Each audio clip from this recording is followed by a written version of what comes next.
نحمده ونستعينه ونستغفره ونعوذ بالله من شرور أنفسنا ومن سيئات أعمالنا من يهده الله فلا مضل له ومن يضلل فلا هادي له أشهد أن لا إله إلا الله وأشهد أن محمدا عبد الله ورسوله اللهم صل وسلم وبارك على سيدنا وحبيبنا وشفيعنا وذخرنا ومولانا محمد وعلى آله وصحبه أجمعين ومن تبعهم بإحسان إلى يوم الدين سبحانك لا علم لنا إلا ما علمتنا إنك أنت العليم الحكيم رب اشرح لي صدري ويسر لي أمري واحلل عقدة من لساني يفقهوا قولي. Assalamualaikum warahmatullahi wabarakatuh. Apa khabar tuan-tuan sekalian? Alhamdulillah, bersyukur kita kepada Allah Jalla wa'ala kerana pada malam ini, malam 23 Syawal atau 24 Syawal, kita dipertemukan oleh Allah sekali lagi tuan-tuan untuk meneruskan perbincangan, perbahasan berkaitan dengan hadis Nabi sallallahu alaihi wasallam. Mudah-mudahan Allah terus memberikan kita ruang dan kesempatan untuk meneruskan pengajian kitab-kitab ilmu-ilmu Islam ini tuan-tuan. Dan mudah-mudahan Allah terima segala amalan kita yang telah kita amalkan ketika Ramadan atau selepas Ramadan. Mungkin tuan-tuan ada yang puasa 6, kita doa dan mengharapkan semoga Allah terima segala amalan tersebut dan jadi pemberat pertimbangan kita di hari akhirat kelak. Jadi tuan-tuan, pada malam ini macam biasa kita akan teruskan dengan tajuk yang ke-67. Sebelum Ramadan kita berhenti dengan tajuk 66, iaitu tajuk bab istihbabi ziyaratul kubur, bab galakkan menziarahi kubur. Sesuailah time Syawal biasanya baru ni saya tak pasti, tapi sebelum Covid dulu Syawal tu biasa kita balik kampung, kita akan ziarah kubur mak ayah kita tuan-tuan. Ada kita telah bincangkan hukum hakam berkaitan ziyaratul kubur dan Nabi SAW telah pun memberi keizinan. Dan Nabi sebutkan kepada para sahabat, Nabi katakan dalam satu hadis, dulu kata Nabi, kuntu nahaitukum an ziyaratul kubur. Satu ketika dahulu kata Nabi, aku melarang kamu untuk ziarah kubur. Tapi sekarang kata Nabi, fazuruha. Sekarang maka kamu ziarahlah kubur sebab di sana ada kebaikan. Bila kita ziarah kubur ni tuan-tuan, pertama sekali kita ingat kematian lah, ingat mati. Dan banyak lagi hadis yang lain telah pun kita bincangkan pada pertemuan yang lepas. Jadi pada malam ini kita nak sambung insya-Allah dengan tajuk yang ke-6, bab yang ke-67, iaitu babu karahati tamanni al-maut. Bab makruh ataupun tidak digalakkan sesuatu yang tidak digemari oleh syarak, karahah, sesuatu yang dibenci oleh agama untuk mengharapkan kematian. Bagi kita orang Islam, tak elok, tak digalakkan untuk kita berharap, berdoa supaya dimatikan oleh Allah Subhanahu wa taala bisababi dhur, dengan sebabkan mudarat. Macam contoh penyakit, kita diberi oleh Allah penyakit, kita tak mampu nak terima penyakit itu, kita minta dimatikan oleh Allah. Jadi tak digalakkan, bukan diharam betul Nanti kita akan bincang insya-Allah. Nazala bihi wala ba'sa bihi li khaufil fitnah. Tetapi tidak mengapa kalau kita berdoa supaya untuk mati, untuk mengelakkan takut fitnah yang berlaku dalam agama kita, fitdi. Jadi bab ni yang kita nak bincang sempena Syawal ni, ataupun sempena lepas Ramadan tahun 1443 Hijrah ni tuan-tuan, insya-Allah. Hadis yang pertama, wa an Abi Hurairah radhiyallahu anhu anna Rasulullah sallallahu alaihi wasallam qala, daripada Abi Hurairah radhiyallahu anhu bahawa Nabi bersabda tuan-tuan, la yatamannayanna, janganlah sekali-kali kamu berharap, mengharapkan, mengimpikan, kata Nabi, ahadukum al-maut, yaitu kematian. Jangan kita mengimpikan, mengharapkan untuk mati cepat. Nabi tak benar kan tuan-tuan. Nabi tak bagi. Imma muhsinan fal'allahu yazdad. Sama ada orang itu orang yang baik, orang yang elok, muhsin, orang yang banyak buat kebaikan, maka kalau dia dipanjangkan umur oleh Allah, kebaikan dia akan bertambah. Yazdad, kata Nabi sallallahu alaihi wasallam. Wa imma, dan adapun musian, orang yang tak pernah elok perangai dia, orang yang banyak buat perkara-perkara yang mungkar sebagai contoh, fal'allahu yasta'tib, dan mudah-mudahan orang ini kalau dipanjangkan umur oleh Allah, dia akan bertambah dan kembali kepada Allah Subhanahu wa taala. Jadi Nabi sebut la yatamayyanna, jangan sekali-kali kamu mengharapkan berdoa untuk mati cepat. Jangan, Nabi tak benarkan. Sebab bagi orang yang elok perangai muhsin, orang muhsinin, dia selalu buat kebaikan, kata Nabi sallallahu alaihi wasallam, kalau dipanjangkan umur dia, maka kebaikan dia akan bertambah insya-Allah. Memanglah orang yang pemurah, orang yang baik ni tuan-tuan, kalau umur dia panjang, dia akan terus buat kebaikan, lalu bertambahlah kebaikan amal-amal saleh yang dia lakukan. Manakala musik bagi orang yang buat benda-benda tak elok pula, kata Nabi, kalau dia panjangkan umur, insya-Allah dia akan kembali kepada Allah Subhanahu wa taala. Dan ini pun yang biasa berlaku dalam kehidupan. Dalam hidup kita tengok drama tu mungkin berdoa lah, ataupun banyak khayalan pengarah kan. Tetapi sikit sebanyak dia reflect tentang kehidupan kita di dunia ini tuan-tuan. Bila umur panjang, biasanya dia akan kembali kepada Allah. Dan memang itu pun yang biasa berlaku. Kita tengok kawan-kawan kita, kita tengok jiran-jiran tetangga kita, bila mana dulu waktu muda dia punya ligat, Masya Allah, Tabarakallah, pantangnya ada benda-benda yang lara, dia join. Tapi bila semakin meningkat umur, bila panjang ke umur dia sikit sedikit dia akan kembali kepada Allah. Malahan dekat-dekat nak meninggal tuan-tuan, punya dia bertaubat kepada Allah, dia langsung tak paling kepada perkara-perkara lara, maksiat dan sebagainya. Dia tumpukan ibadat, tumpukan kerana Allah Subhanahu wa taala. Ini yang biasa berlaku. Tapi kalau makin panjang umur dia, makin teruk mengenai wal-iyadzubillah, itu yang terlibat. Sebab itu kita kena sentiasa berdoa. Kita berdoa untuk panjangkan umur dan dipenuhi dengan amalan-amalan kebaikan. Ya Allah, panjangkanlah umur kami. Jangan takat tu je, panjang sungguh nanti. Tapi kita sambung lagi, Ya Allah, Ya Tuhanku, Kau panjangkan umurku Ya Allah, dan penuhilah diriku dengan amalan kebaikan dan kebajikan. Supaya kita berbuat baik dengan orang dan kita melakukan amal soleh kepada Allah Subhanahu wa taala.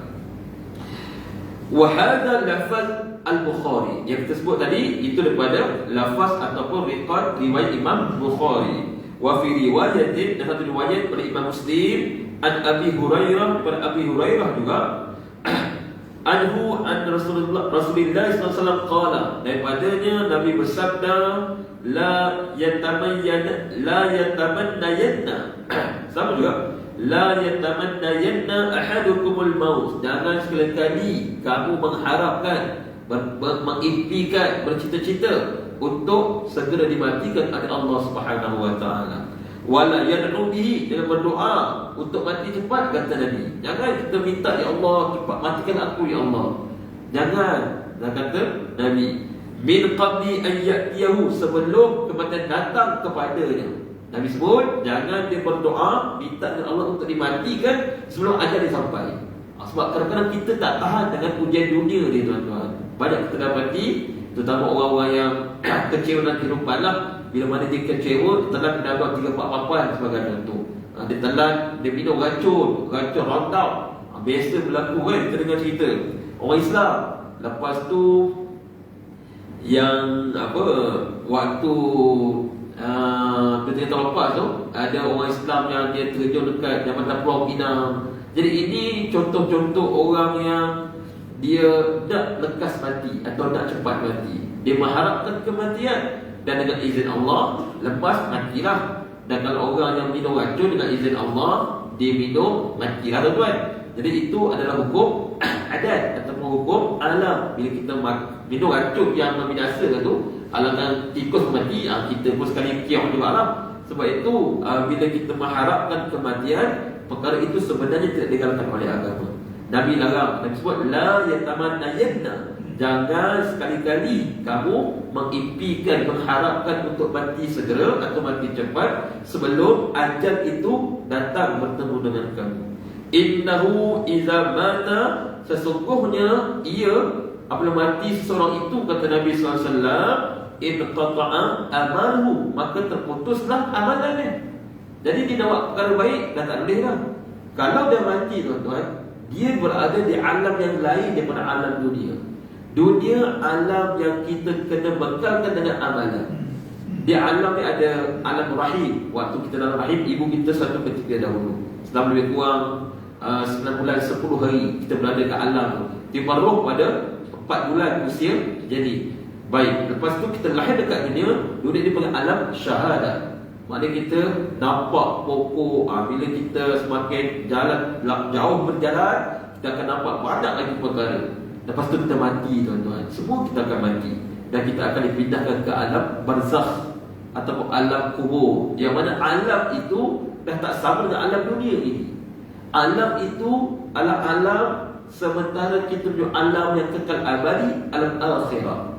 Jadi tuan-tuan, kata Nabi SAW, Nabi bersabda dalam hadis ini, innahu idza mata, sesungguhnya ia apabila mati, seorang itu, seorang anak Adam itu, orang Muslim itu, tak kira siapa pun yang mati, inqata'a amaluhu, maka terputuslah amalannya. Waktu hidup dia boleh sembahyang, dan mati dah tak boleh sembahyang lah. Waktu hidup dia baca Quran, dah mati tak boleh baca Quran dah. Waktu hidup dia berpuasa 6, puasa sunat, Isnin Khamis, puasa sunat 13, 14, 15, dah mati dah tak boleh dah untuk dia berpuasa lagi. Waktu hidup dia berinfak fi sabilillah, dia bagi sedekah harta dia wakaf kepada jalan Allah, waktu mati dah tak boleh dah. Jadi Nabi sebut innahu idza mata inqata'a amaluhu. Sebab itu kita kena berdoa untuk dipanjangkan umur. Sebab bila kita panjang umur, mudah-mudahan dengan kita berdoa untuk melakukan kebaikan, Allah izinkan kita lakukan kebaikan, ia akan memberatkan timbangan kita di akhirat kelak. Wa innahu la yazidu al-mu'min umruhu illa khaira. Dan Nabi sebut, dan sesungguhnya tidak bertambah umur seseorang mukmin itu, orang yang beriman bertakwa itu, kecuali dengan kebaikan. Orang mukmin umur dia bila Allah panjangkan, orang yang beriman, orang yang beramal soleh, orang yang baik ni tuan-tuan, bila Allah panjangkan umur dia, tiada lain kecuali kebaikan. Jadi itu keyakinan kita. Sebab itu pertama sekali kita kena jadi orang yang beriman, orang yang bertakwa kepada Allah Subhanahu wa taala. Dan kemudian kita minta diberi kesihatan. Kita doa kan, Allahumma inna nas'alukal afiyata fid dunya wal akhirah. Ya Allah, sesungguhnya kami bermohon kepadamu untuk diberi afiat di dunia dan juga di akhirat. Jadi kita minta dengan Allah. Lepas tu kita dah di Allah beri kesihatan, kita minta dipanjangkan umur. Allah mentawil umurana ya Allah. Ya Allah, panjangkan umur kami ya Allah. Dan kita minta untuk diberi ruang melakukan amalan-amalan saleh, kebaikan dan kebajikan. Kita minta untuk ditemukan dengan Ramadan. Selalu ketika Rajab, doa yang baca, Allahumma barik lana fi Rajab wa Sya'ban wa balighna Ramadan. Kita minta untuk sampai dengan Ramadan. Dan Allah bagi keizinan dan kita beramal. Subhanallah. Tuan-tuan buat itu, buat ini, infak, sedekah, tarawih, witir, Quran, tadarus, semua kita buat. Jadi itu adalah kebaikan bagi orang-orang yang beriman kepada Allah. Bermaksud bila Allah panjangkan umur kita, orang yang beriman ini tiada lain kecuali khairah ataupun kebaikan. Sebab itu Nabi larang untuk kita minta mati cepat ni. Minta berdoa, ya Allah matikan aku ya Allah. Nabi larang. Tapi hukum ni taklah haram. Sebab hukum ni adalah karah ataupun makruh, tidak digemari oleh agama ataupun tidak disukai oleh syarak, tuan-tuan. Kemudian dalam satu hadis yang lain dari Imam Tirmizi rahimahullah taala, Nabi bersabda, khairun nas, sebaik-baik manusia, man qala umuruhu, sesiapa yang panjang umurnya, wa hasuna amaluhu, dan baik amalannya. Ini yang best ni. Ini yang tenang tuan-tuan. Bila umur kita panjang, sebaik-baik manusia, kata Nabi sallallahu alaihi wasallam, man qala umuruhu, sesiapa yang umurnya panjang. Bukan akal dia panjang, umur juga kena panjang. Kerana akal panjang ni tuan-tuan, dia mula nak pelik orang ni.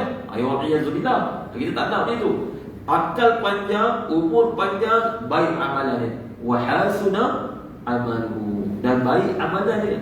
Jadi tuan-tuan, sebab itu bagi orang mukmin, bagi orang yang beriman, bertakwa kepada Allah, dia minta untuk dipanjangkan umur dan diperbaik amalan-amalan dia. Bermaksud dia rajin untuk melakukan amalan saleh, dia makin baik dengan jiran tetangga, merapatkan hubungan silaturahim, dia tidak sombong, tak pandang likih daripada orang lain, dia kuat beribadah kepada Allah. Jadi itulah matra hidup dia, dan orang ini insya-Allah diberi kebaikan di dunia dan juga di akhirat. Sebab itu dalam hadis ini Nabi sebut bahawa orang yang terbaik adalah orang yang umur dan orang yang baik amalannya. Al-muslim ayyadhanim hayatahu fi dunya, dan setiap muslim hendaklah dia merebut kehidupan di dekat dunia untuk dia berbekal dengan amalan-amalan kebaikan. Nanti dekat akhirat tuan-tuan, antara perkara yang dihisap amalan kita, setiap tindakan, setiap perbuatan, perlakuan, perkataan, semua perkara akan dihisap oleh Allah Subhanahu wa taala. Jadi dekat dunia kita berbekal, dekat dunia kita penuhi hidup kita dengan perkara-perkara yang baik, insya-Allah. Perkara-perkara yang larang kita cuba tinggalkan. Perkara yang haram kalau boleh jangan sentuh langsung. Kita berdoa, berazam. Berarti dia kena doa. Dia tak boleh sebut je. Dia kena doa, ya Allah, jauhkan kami daripada benda-benda yang haram, ya Allah. Benda-benda yang syubhat, yang tak pasti halal ke haram, halal ke haram, kita minta untuk dijauhkan juga, untuk kita dapat tinggalkan. Kadang-kadang benda ni dia bersifat nafsu dan keinginan. Nak tinggal tu payah. Benda ni nak kata haram pun tidak, nak kata halal pun tidak. Sebab dia umur, dia perkara yang tengah-tengah, umurun mushtabihat. Innal halal bayyin, dalam hadis yang sahih, wa innal haram bayyin. Sesungguhnya perkara yang halal itu jelas dan nyata, terang dan nyata, bayyin. Oh, ini halal. Air kosong halal, air teh halal, air kopi halal, jelas. Wa innal haram bayyin. Dan sesungguhnya perkara yang haram itu jelas dan nyata, terang dan nyata. Wa umurun bainahuma mushtabihat, dan perkara-perkara tengah-tengah antara keduanya itu perkara-perkara yang syubhat, yang kita tak jelas, tak clear halal ataupun haram. Jadi hari ini kita berdepan dengan benda ni. Kita berdepan terutama dari sudut kewangan kita, pendapatan kita. Bila mana hari tu kan heboh tentang forex, orang pun tanya para ulama bagaimanakah hukum bermain forex yang pakai komputer tu. Jadi ada kat Ustaz A kata jadi, Ustaz B kata menjadi. Inilah perkara yang kabur, yang tak jelas ni, dia tak clear halal ke haram. Tanya Ustaz A, dia kata halal harus. Tanya Ustaz B, dia kata halal harus. Inilah perkara umuran mushtabihat. Lepas tu ASB satu ketika dahulu pun sama. Mufti Selangor almarhum Ishaq Bahrum mengatakan haram. Kemudian Mufti Perak almarhum juga mengatakan harus. Dia tak sama. Jadi perkara inilah perkara yang tak clear. Inilah umurun mushtabihat, yang syubhat. Dan orang yang bertakwa kepada Allah, orang yang wara', orang yang bersoleh ditinggalkan. Sebab dia takut benda-benda syubhat itu mendekati perkara-perkara yang haram. Jadi kita pun berdoa dengan benda yang sama. Kita minta, ya Allah, jauhilah kami, jauhilah aku ya Allah daripada benda yang haram dan perkara-perkara yang syubhat. Kalau boleh tak tinggal juga perkara-perkara yang tak clear ni. Walaupun kita yakin ini halal Ustaz, tapi bila khilaf macam tu, bila ada mufti kata harus, ada mufti kata haram, ada mufti kata halal, macam-macam, kita pun tinggalkanlah, itu yang terbaik. Dan kaedah juga menyatakan al-khuruj min khilaf mustahab. Keluar daripada khilaf ni ataupun benda-benda yang duk berbalah-balah, benda yang kita dapat ni, itu amat-amat dicintai oleh agama tuan-tuan, oleh Allah. Jadi Allah suka untuk kita elak daripada perbalahan, persisihan, daripada benda-benda yang kabur seperti ini. Sebab itu orang yang wara' ditinggalkan perkara syubhat, bimbang khaufan, takut dia jatuh dalam perkara-perkara yang haram. Dalam hidup ini tuan-tuan, kita berdepan dengan perkara seperti ini. Sebab itu kita kena betul-betul istiqamah, betul-betul kita kuat untuk berhadapan dengan perkara seperti ini. Sebab kadang-kadang dia menarik kita, dia goda kita. Perkara ini dia tarik kita untuk kita join, dia tarik kita untuk kita terlibat sama.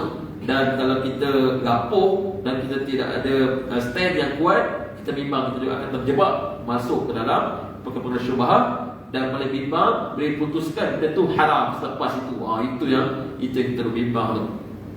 Kemudian Wala yatamannayanna al-maut fa innahu yafut ala nafsihi al-khair. Dan Nabi tak benarkan, tak galakkan untuk kita mengharapkan mati cepat, sebab dia akan meluputkan perkara-perkara baik yang boleh kita lakukan, tuan-tuan. Sepatutnya kita boleh lakukan perkara kebajikan. Bila Allah panjangkan umur kita, kita ada ruang untuk kita perbaiki amalan kita. Kita ruang untuk kita bertaubat kembali kepada Allah. Sebab itu bila Nabi cakap jangan kamu mengharapkan, mengimpikan, bercita-cita untuk mati lekas, sebab kita kalau dihidupkan oleh Allah, kita ada ruang dan peluang untuk kita menjadi orang yang baik. Kita ada peluang untuk bertaubat kembali kepada Allah. Bila dah mati, dah tak ruang. Bila kita dah mati, habis. Inqata' amalu. Bila dah mati, berpindah alam, tuan-tuan. Kita duduk dekat kubur, di situ kita akan menanti para dua malaikat untuk bersejawab dengan kita sebelum kita menuju ke alam akhirat. Jadi alam kubur tu yang lama tu. Malahan orang yang mati kiamat belum berlaku lagi. Meskipun macam-macam teori, macam-macam para ustaz sebut kiamat dah tak lama dah, hakikatnya satu terbesar kiamat pun belum muncul lagi, tuan-tuan. Satu terbesar kiamat yang 10 itu satu pun belum muncul lagi. Jadi mungkin ada tempoh lagi lah. Dan kita ada ruang untuk bertaubat dan kembali kepada Allah.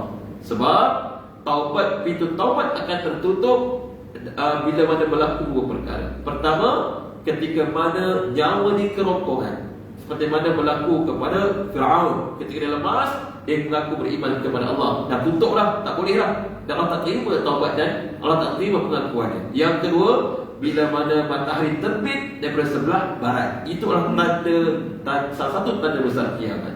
Jadi tuan-tuan, kita kena hati-hati. Sebab nyawa ni bila sebelah orang akan mati. Dan bila nyawa kat kerongkong tu, itu dah tutup dah, tak boleh untuk kepada Allah lah. Dan yang kedua, bila mana tanda besar kiamat telah pun muncul satu, kata Nabi, akan muncul tanda yang lain secara berturutan. Satu persatu akan muncul seperti seutas rantai mutiara. Bila terputus, satu gugur mutiara dan akan diikuti dengan mutiara-mutiara yang lain. Jadi kalau muncul satu tanda besar kiamat, bermaksud kiamat atau dunia semakin hampir kepada penghujungnya. Tetapi hari ini tak muncul lagi. Yang muncul baru tanda-tanda kecil kiamat. Malahan Al-Mahdi pun belum muncul lagi. Itu pemimpin akhir zaman. Dan bila Al-Mahdi muncul, terhadis dinyatakan akan turunnya Nabi Isa dan juga akan munculnya Dajjal. Sebab Imam Mahdi dan Nabi Isa akan bergabung untuk melawan Dajjal laknatullahu alaihi. Jadi tiga-tiga watak ini ataupun karakter ini, syakhsiah ini tak ada lagi. Orang mengaku adalah ramai yang mengaku sebagai Imam Mahdi kan, tapi tak betul pun. Sana mengaku, sini mengaku, tu semua palsu, tuan-tuan. Nabi pun ada orang mengaku. Bukannya sekarang, dulu lagi. Antara yang terkenal Musailamatul Kazzab. Waktu Nabi hidup, dia mengaku sebagai Nabi akhir zaman. Malahan setiap kurun ada orang mengaku sebagai Nabi yang terakhir selepas Nabi Muhammad SAW. Jadi Imam Mahdi apatah lagi. Malahan kat dalam Melayu pun ramai yang mengaku sebagai Al-Mahdi. Dan itu semua adalah palsu. Dan kita tinggalkanlah. Yang real Imam Mahdi belum muncul lagi setakat hari ini. Bermaksud mungkinlah ada tempoh untuk kita kembali kepada Allah. Ada lagi ruang, ada lagi masa untuk kita bertaubat kepada Allah Subhanahu wa ta'ala. Sebab itu kita kena berdoa supaya dipanjangkan umur, insya-Allah, dan berdoa supaya diberi kesihatan yang baik. Sebab kesihatan itu juga penting. Sebab bila kita sihat, kita berdoa untuk lakukan kebaikan, Allah izinkan, kita seronoklah. Berdoa untuk berpuasa sunat, berdoa untuk infak, bekerja dapat duit, kemudian kita pun infak, sedekahkan harta kita kepada orang yang memerlukan, kita seronok. Jadi kesihatan juga penting. Tapi kalau kita pun tak bernasihat, wal'iyadzubillah, itu juga akan mengurangkan ataupun menyebabkan kita kurang untuk melakukan perkara-perkara yang lain. Baik, seterusnya tuan-tuan, hadis yang lain, Nabi nyatakan wa'an Anas radhiyallahu anhu qala, daripada Anas radhiyallahu anhu meriwayatkan, qala Rasulullah sallallahu alaihi wasallam, Nabi bersabda, la yatamannayanna ahadukum al-mauta lidurra asabahu. Nabi sebut, janganlah kamu sekali-kali mengharapkan untuk mati disebabkan mudarat yang menimpanya ataupun musibah yang menimpanya. Sebagai contoh, dia sakit yang teruk sebagai contoh, ataupun dia fakir, susah sangat. berusaha nak kaya tak dapat, nak kaya tak dapat, susah dihidup oleh masyarakat. Nabi dia tak tahan. Dia tak tahan, dia pun berdoa untuk dimatikan oleh Allah Subhanahu Wa Taala. Nabi tak benarkan. Kemudian fa in kana la budda fa'ilan, dan kata Nabi sekiranya dia kena juga buat benda tu, mana dia nak juga berdoa untuk mati tu, lalu Nabi pun cakap falyakul, maka sebutlah kata Nabi. Maknanya boleh lah. Kalau tak tahan sangat dah, bila orang hina, satu dunia hina ni, satu dunia dia aibkan, semua orang tengok dia, orang pandang dia dengan penuh kehinaan, dia tak tahan, dia tak boleh nak menghadapi kenyataan. Itu satu, kalau dia sudut keaiban. Kalau dia susah, tak ada ruang lah dia untuk senang. Bisnes lingkup, tanam pisang lingkup, tanam jagung lingkup, tak ada. Ada dia benda masalah. Buka kedai tepi jalan, ada orang sihir, lingkup, tutup tuan-tuan. Jadi dia kecewa dalam kehidupan. Kata Nabi, kalau itu juga yang berlaku dan dia tak tahan, seakan-akan Nabi sebut fal yakul, maka sebutlah atau berdoalah kepada Allah, Allahumma ya Allah ahyini, hidupkanlah aku, kata Nabi. Pertama sekali kita minta dia untuk dihidupkan terus. Maka natil hayatu khairan li, selagi mana hidup itu baik untuk aku. Tengok berlapis dalam doa itu. Ya Allah, hidupkanlah aku selagi mana hidup itu baik kepadaku. Kemudian wa tawaffani, dan matikanlah aku. Nabi suruh kita berdoa, matikanlah aku iza kanatil wafat khairan li, sekiranya wafat kematian itu lebih baik untuk aku. Jadi boleh juga kita minta untuk mati, tapi berlapiklah. Ya Allah, minta hidup dulu. Ahyini, hidupkan aku ya Allah, sekiranya hidup itu lebih baik untuk aku, dan matikan aku ya Allah seandainya kematian itu lebih baik untuk diriku. Boleh, tapi doalah seperti itu. Dan bukanlah menjadi satu kesalahan kalau kita tak tahan sangat dengan ujian hidup ini untuk kita berdoa seperti ini. Maksudnya kita ada lagi pergantungan dengan Allah. Bukan tengah makan racun ataupun telah menanam 4-5 papan. Bukan. Sebab itu dia dah putus harapan dah. Dia dah frust dah sangat sampai dia lupa yang berkuasa itu Allah Rabbul Jalil. Tetapi dia berdoa. Dan biasa kalau orang berdoa ni, iman tu adalah, dan dia bergantung terus dengan Allah Subhanahu Wa Taala. Dan bila dia berdoa itu, biasanya dia tidak akan melakukan perkara-perkara yang dilarang oleh agama, insya-Allah. Dia tak akan tergamak untuk minum racun, makan racun tikus, buat gantung diri, kerat tangan kalau dia dah berdoa tu. Biasanya kalau yang buat seperti itu, kita yang biasa kita dengar dalam soal Abu TV dan sebagainya, tuan-tuan, memang dia on the spot. Dia frust, dari pisau, dia dah macam hilang pertimbangan, dia pun kerat dia punya janji dia. Lepas tu dapat selamatkan, alhamdulillah lah. Kadang-kadang dia terjun bangunan, selamat. Macam cerita Piramli tu, Cina Apek terjun, diselamatkan oleh Piramli.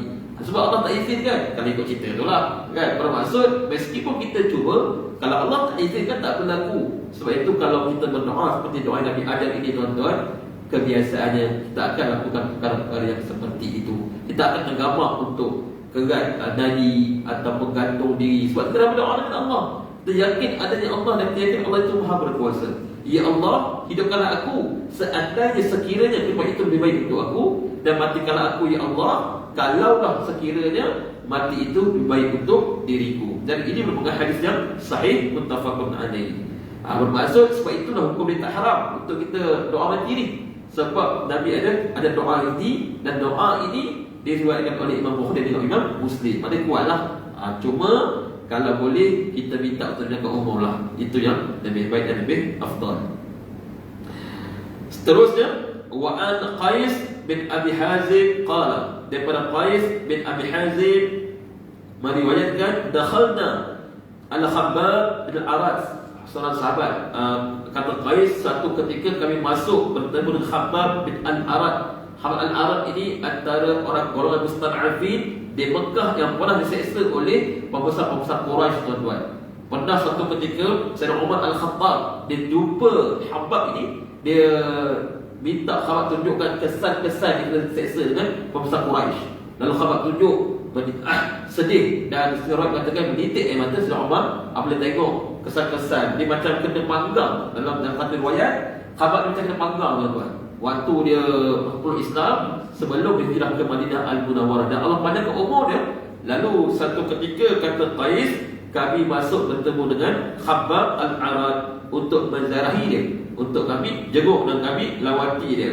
Waqad iktawa sab'akiyyan, dan pada waktu itu Khabbab sedang melakukan perubatan al-kai dalam bahasa Arab. Al-kai ini satu bentuk perubatan yang mana dia akan gunakan besi dan dia bakar dekat api panas. Dia macam strength, dia macam besi tu, besi kecil je. Kalau tuan boleh search dekat dalam YouTube macam mana Arab punya perubatan ni, rasanya Melayu tak ada kot. Dia bakar besi tu, lepas tu dia akan buat dekat poin-poin dekat sendi, dekat belakang. Itu untuk salah satu bentuk perubatan lah. Dan ini dilakukan oleh Al-Khabbab bin Arad. Saya tengok kat YouTube tu ngeri juga lah tuan-tuan. Tapi dah orang kata bagus-bagus kan. Mungkin mujarab bagi sebahagian penyakit, mungkin penyakit sendi dan sebagainya. Dan kalau moden mungkin sukarlah, sebab dia dengan besi dipanaskan, dia macam steril tu. Jadi dia buat dekat sendi. Kalau tuan-tuan nak tengok dekat YouTube tu, type Al-Kai, Alif Lam Kaf Ya. Inilah yang dilakukan oleh Al-Khabbab pada ketika ini. Dia buat pada 7 tempat di bahagian anggota badan dia dengan sebanyak 7 kalian. Faqala, lalu dia pun menyatakan, dia pun sebut, inna ashabana allazina salafu madaw walam tankusuhum ad-dunya. Sesungguhnya sahabat-sahabat kita, kata Khabbab, mereka telah pun pergi dahulu meninggalkan kita, dah pergi dah wafat, dan mereka tidak rasa kurangnya amalan-amalan akhirat disebabkan dunia yang mereka dapat. Maknanya Khabbab nak beritahu para sahabat golongan salafus salih sebelum zaman Khabbab itu, sahabat-sahabat yang berjuang fi sabilillah, mereka ini walaupun dapat menang dalam peperangan, dapat ghanimah, tapi semua itu tidak mengurangkan amalan mereka untuk dunia akhirat. Maknanya sahabat ni tuan-tuan, didikan Nabi sallallahu alaihi wasallam, walaupun mereka menang, kan banyak kali menang dalam peperangan Badar, menang dalam peperangan Khandaq, menang peperangan Tabuk, peperangan Khaybar, menang peperangan Bani Mustalaq, menang peperangan Hunain, menang. Tetapi kata Khabbab, dunia sedikit pun tidak mengurangkan amalan akhirat mereka untuk juga kepada Allah Subhanahu wa taala. Bermaksud sahabat Nabi ni semuanya dunia tak lekat di hati tuan-tuan. Semuanya dunia itu menjadi wasilah perantara untuk mereka menuju kepada Allah Subhanahu wa taala. Kita susah sikitlah sebab kita bukan sahabat. Kita duduk jauh daripada zaman sahabat. Sebab itu kadang-kadang kita dengki kepada kawan kita, wal-iyazubillah. Kadang-kadang tuan-tuan, kita cemburu, kita jatuhkan sahabat baik kita sebab dia mendapat pangkat, dapat kedudukan, kita sebarkan aib dia, wal-iyazubillah. Itu kita. Tetapi sahabat Nabi tidak. Bagi mereka Allah adalah segala-galanya, akhirat adalah dunia yang mereka kejar, sebab mereka yakin dengan sabda Nabi bahawa dunia yang kekal abadi adalah dunia alam akhirat. Manakala dunia yang ada sekarang ada sementara, dan kita akan tinggalkan dunia pada bila-bila masa, kata Nabi sallallahu alaihi wasallam. Sebab itu tuan-tuan, Khabbab kata mereka itu telah pergi meninggalkan kita, dan dunia sedikit pun tidak mengurangkan amalan mereka untuk mereka melakukan perkara-perkara menuju ke alam akhirat. Wa inna asabna, dan sujud kita, kata Khabbab, asabna, kita dapat apa yang kita nak kat dunia ni. Mana waktu tu mungkin orang Islam, para sahabat banyak kali menang peperangan, dapat harta rampasan perang, lalu kita dapat harta-harta itu dan kita mewah. Mala najidu lahu mawdi'an, dan kita tak jumpa tempat untuk simpan harta-harta yang kita dapat ni, kata Khabbab, illa at-turab, kecuali tanah ni, bumi ni, kata Khabbab. Maksudnya banyak sangat harta ni, dapat mewah orang Islam pada ketika itu, sampaikan lebih-lebihan dari itu kita terus simpan dalam tanah untuk kita jadikan sebagai tempat simpanan. Sebab dulu tak ada bank, dulu tak ada tak ada bank dan tak ada peti simpanan. Jadi Khabbab nak bagi tahu betapa mewahnya kita ni, sampaikan lebihan-lebihan harta ni kita masih simpan di dalam tanah atau di dalam perut bumi.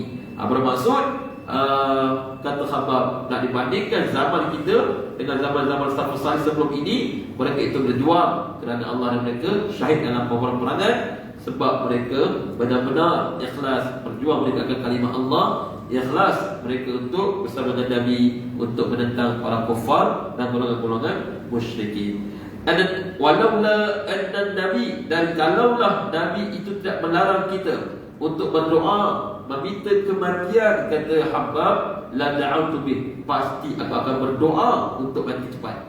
Mana Khabbab dah jempu dah duduk kat dunia, dah jempu dengan kemewahan. Dia kata kalau Nabi tak larang kita untuk berdoa supaya boleh mati ni, sebab Nabi tak benar kan, tak galak kan. Kalau Nabi tak larang, aku pasti akan berdoa untuk mati cepat, kata Khabbab. Jadi dia tak sama dengan kita, ibarat sahabat ni. Sebab dia tak ada benda dalam dunia ni. Apa yang dia nak kejar dalam dunia? Bagi sahabat, dunia ini bagi mereka bukan segala-galanya. Macam kita lain, kita kalau dia nak panjang umur sebab kita nak kejar dunia, wal'iyahzubillah. Bagi sahabat, mereka tahu alam yang kekal, alam yang abadi, akhirat. Dunia yang kehidupan yang kekal, akhirat. Dan mereka yakin dengan janji Nabi SAW, kalau beriman, bertakwa, beramal saleh, ikhlas, mereka akan tempat dalam syurga Allah Subhanahu wa taala. Malahan Nabi bagi pengiktirafan kepada ramai sahabat bahawa mereka itu merupakan ahli syurga. Nabi sebut kepada Abu Bakar, Abu Bakar fil jannah, Umar fil jannah, Uthman fil jannah. Jadi keyakinan itu ada. Kita siapa nak sebut dia tu, tuan-tuan? Nabi dah tak ada dah. Sahabat dah tak ada dah. Tok guru kita lah, mana dia tahu kita masuk syurga? Sebab dia pun masuk syurga, tok guru kita. Dia kata Faisal fil jannah. Tak boleh, kan? Sebab itu kita kena beramal. Sebab tak ada orang yang nak iktirafkan kita. Macam sahabat, Nabi memberi pengiktirafan. Sebab itu Khabbab dia yakin, dan dia rasakan bahawa kalaulah boleh dia minta mati cepat, dia pun nak berdoa dengan Allah untuk dimatikan. Tapi Nabi larang, Nabi tak benarkan. Summa, kemudian kata Qais bin Abi Hazim, summa atainahu marata ukhra.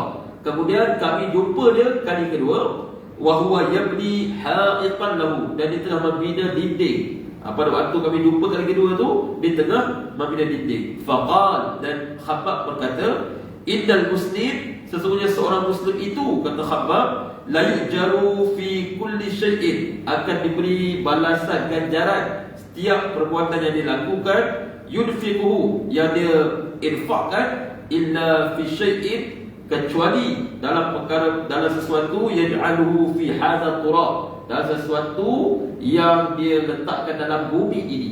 Maksud Khabbab, setiap kita ni, kalau dia, setiap orang ni, orang muslim, bila dia infak fi sabilillah harta dia akan diberi ganjaran pahala oleh Allah Subhanahu taala. Kecuali ni harta yang lebih ni, yang kita tak, dah lebih sangat, kita dah maknanya dah tak perlu dah harta tu, kita lebihan, bermewah-mewahan. Harta ini kalaulah kita tak infakkan dia, harta ini akan tidak diberi apa-apa ganjaran oleh Allah Subhanahu wa taala. Bermaksud harta yang tidak kita perlukan, yang berbentuk kemewahan, yang berbentuk kemegahan, kalau kita tinggalkan, tuan-tuan. Banyak contoh kan, kadang-kadang kita bila hidup berdua, kereta 2 biji cukuplah. Itu yang maksudkan. Tapi kita tengok dekat rumah kita 5 biji, tuan-tuan, kereta. Tuan-tuan, kereta dekat kebun satu, kereta untuk ambil cucu satu, kita pergi pasar satu. Dia melebihi keperluan kita dan dia membentuk keselesaan. Jadi yang kalau Khabbab kita ni, zaman Khabbab ni tak ada lah kereta. Mungkin waktu itu yang ada kuda tunggangan sebagai unta sebagai contoh, ataupun dinar, duit dinar dirham yang ada pada ketika itu. Jadi bila harta-harta itu tidak digunakan pada jalannya, pasti tak akan diganjari oleh Allah Subhanahu wa taala. Dan perkara yang paling hebat, bila Allah akan hisap harta-harta yang kita ada itu satu persatu di akhirat kelak, dan disitulah akan melambatkan kita untuk masuk ke dalam syurga Allah Subhanahu wa taala. Jadi tuan-tuan, Khabbab berpesan, Khabbab sahabat Nabi daripada Mekah, Muhajirin, sahabat yang mulia, Khabbab al-Arab ini, dia berpesan, innal muslim, sesungguhnya orang Islam itu la yujaru fi kulli syai'in yunfiquhu, akan diberikan balasan pada setiap perkara yang diinfakkan fi sabilillah.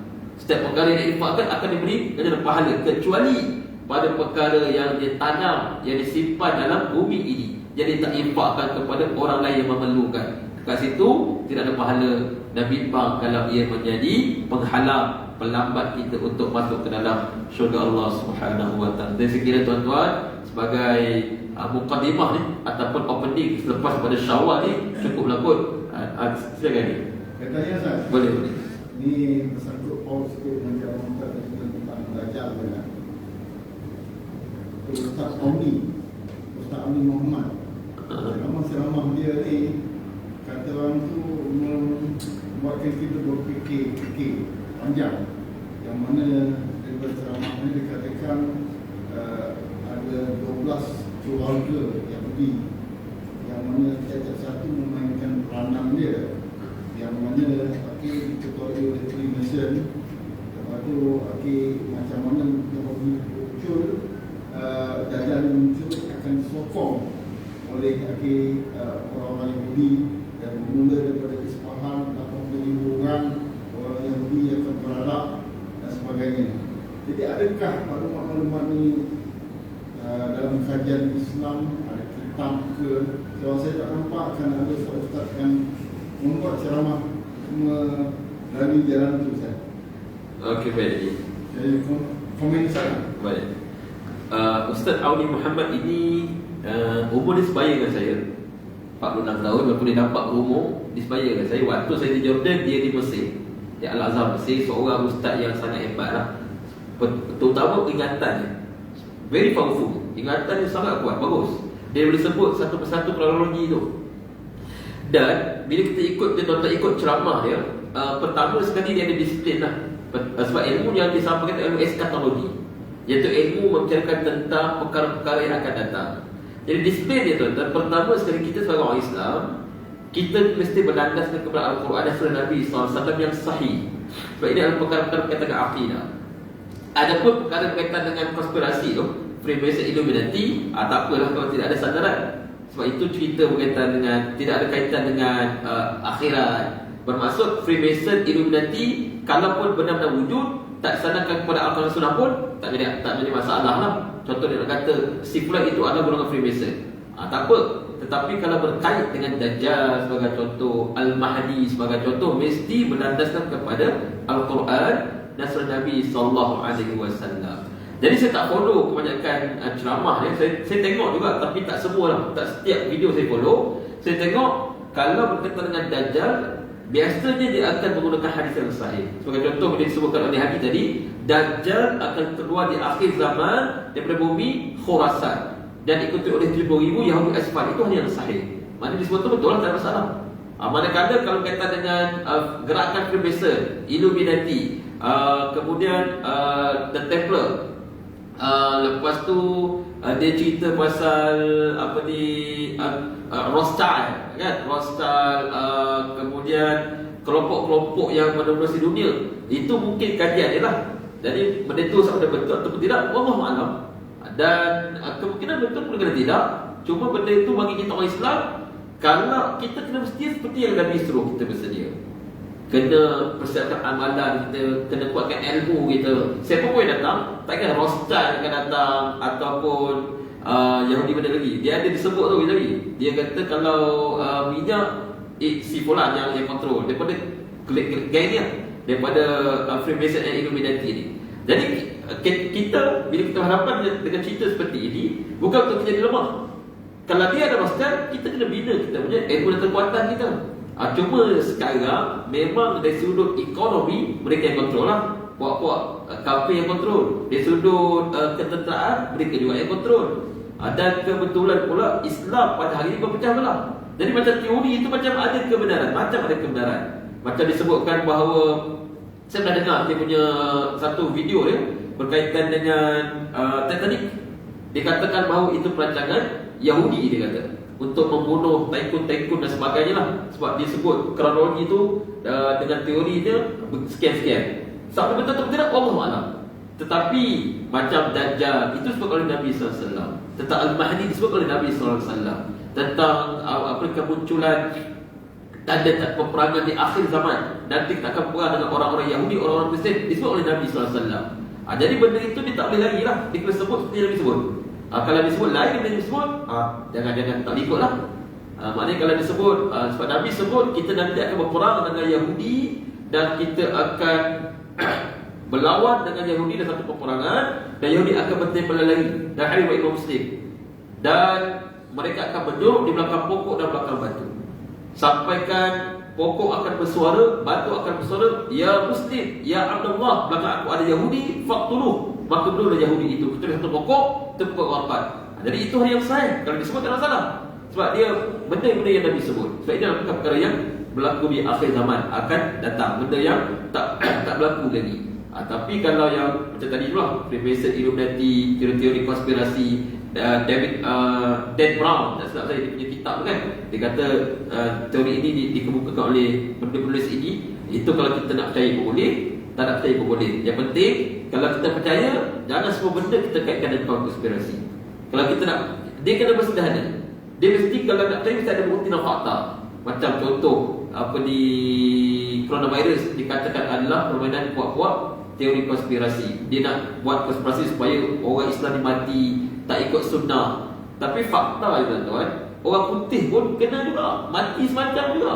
Jadi macam situ dah bertentangan dengan apa yang mereka sebutkan. Ini semua benda Yahudi. Yahudi pun mati juga. Vaksin mereka pun ambil juga. Jadi dia benda tu fakta tak kukuh lah. Setiap kali prestiji buktikan dengan fakta. Kalau betul itu adalah permainan konspirasi, patutnya dia orang dah selesa dah, dah gelap lagi kita dah. Sebab kita yang jarak besar, tak ikut sunnah sebagainya. Tapi dia orang mati banyak lebih daripada kita pula mati kan. Malahan baru di Shanghai lockdown, totally lockdown, yang dikritik hebat oleh PBB dan sebagainya. Wallahualam. Cuma saya tak follow semua video dia. Yang saya sempat follow, ada yang disampaikan itu berlandaskan kepada hadis Nabi dan juga Al-Quran. Itu ada masalah. Yang lain itu, kalau satu lagi saya pernah juga tengok ceramah yang berkaitan dengan Allah selamat, sejarah Yahudi. Disebutkan bahawa Yahudi sekian-sekian itu pun dia bila cerita bab Yahudi, dia ada dua sumber. Secara bangsa Yahudi ni atau bangsa manusia ni ada dua sumber. Satu sumber kita Quran dan Sunnah, yang kedua kitab-kitab yang terdahulu. Jadi macam Ustaz Audi, dia mahir dalam kitab-kitab yang terdahulu. Kitab-kitab selain Al-Quran tu dia mahir. Dia boleh buka chapter sekian. Dan dia kata Nabi display ya. Bila cerita berkaitan dengan perkara-perkara yang terdahulu, Nabi kata la tusaddiqunahu wa la tukazzibunahu. Bermaksud jangan kita membenarkan dan menafikan. Kita duduk tengah-tengah. Sebab cerita yang lepas-lepas yang disebutkan oleh Al-Quran dan oleh Nabi SAW.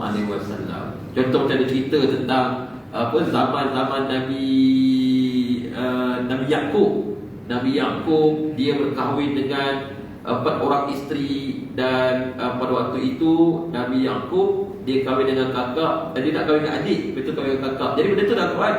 So kita dengar je. Siapa kita nak jadikan sebagai hujah, tak boleh lah. Tak boleh sebagai hujah. Sebab itu bukan isi kandungan ataupun daripada Al-Quran dan Nabi SAW. Boleh jalan ya? Boleh. Dulu saya banyak juga tengok waktu masa dulu, waktu cuti tu kan. Sekarang ni dah bojor, tak ada dah tengok. Dan saya pernah tengok banner, rasanya dia pernah datang Seremban untuk bagi ceramah. Rasanya dalam sebelum Covid dulu dia pernah datang, ada banner dia Ustaz Audi. Jadi tak ada masalah kalau dia cerita itu berkaitan dengan perkara-perkara akan datang yang ada sadaran. Tak ada masalah. Berkaitan dengan Dajjal, macam tadi Al-Mahdi, peperangan Armageddon yang akan berlaku. Itu semua disebut oleh Nabi SAW. Tapi yang Freemason tu dia tidak sebut lah. Freemason, Illuminati, Rothschild and the gang. Dia sebut nama tu Rockefeller, Rothschild kan, Dan Brown pengarang kitab. Disebut itu Wallahualam. Jadi tuan-tuan boleh baca, tapi jangan kita terlampau taksub dengan teori tersebut. Sampaikan semua perkara semuanya ada kaitan dengan teori konspirasi kan. Ini teori konspirasi. Dia jatuh teori konspirasi, ayam naik teori konspirasi. Habis tuan-tuan akan semua teori konspirasi jenuh kita, tak bergerak kita ke hadapan. Ayam naik kan, ayam sekali tengah shot, tengah tengah krisis, ini teori konspirasi ini. Lepas tu nanti gula pula naik, teori konspirasi. Harga kereta naik, teori konspirasi. Kita tak bergerak ke hadapan tuan-tuan. Jadi kita kena berdepan dengan realiti. Dan kadang-kadang itu tidak ada kaitan pun dengan mereka. Mereka hanya gelap dan tersenyum bila mana kita duduk sibuk-sibuk menyalahkan mereka, sedangkan mereka tak buat apa-apa pun. Kita hidup dalam keadaan pesimis. Itu yang tak boleh. Kita kena hidup dalam keadaan optimis. Bermaksud kalau diorang buat, kita kena lebih baik daripada diorang. Kalau diorang ada teknologi, diorang kontrol teknologi, kita kena hasilkan orang Islam yang hebat seperti diorang. Cuma sekarang ni memang tak ada orang. Even mereka pun import diorang punya teknologi dalam ketenteraan. Jadi susahlah dan kita pun berpecah belah. Contoh yang terbaik, Palestin yang dikelilingi oleh semua negara Islam. Banyak kali saya sebut benda ni kan. Palestin tu dia kecil je. Waktu saya kat Jordan tu, saya pergi ke Aqabah, nampak Israel kecil. Saya rasa dia dengan macam Singapura juga, ataupun besar sikit ataupun kecil sikit. Dan kata seorang penjaga Arab yang kritik pemerintah Arab ni, dia kata kalaulah setiap orang Islam yang mengelilingi Israel itu pakat ludah seorang sekali, dia kata banjir di Israel tu. Maknanya kalau berpakat nak ludah dia tak payah pakai peluru atom pun. Orang Islam daripada Iraq, orang Islam daripada Jordan, Lebanon, daripada Syria, daripada Saudi, Yaman, Bahrain, Qatar, Kuwait, ni keliling Mesir, keliling Israel, pakat ludah sekali. Banjir saya tu. Tak boleh ke mana orang-orang Yahudi di situ. Tapi tak berlaku. Sebab masing-masing berpecah belah.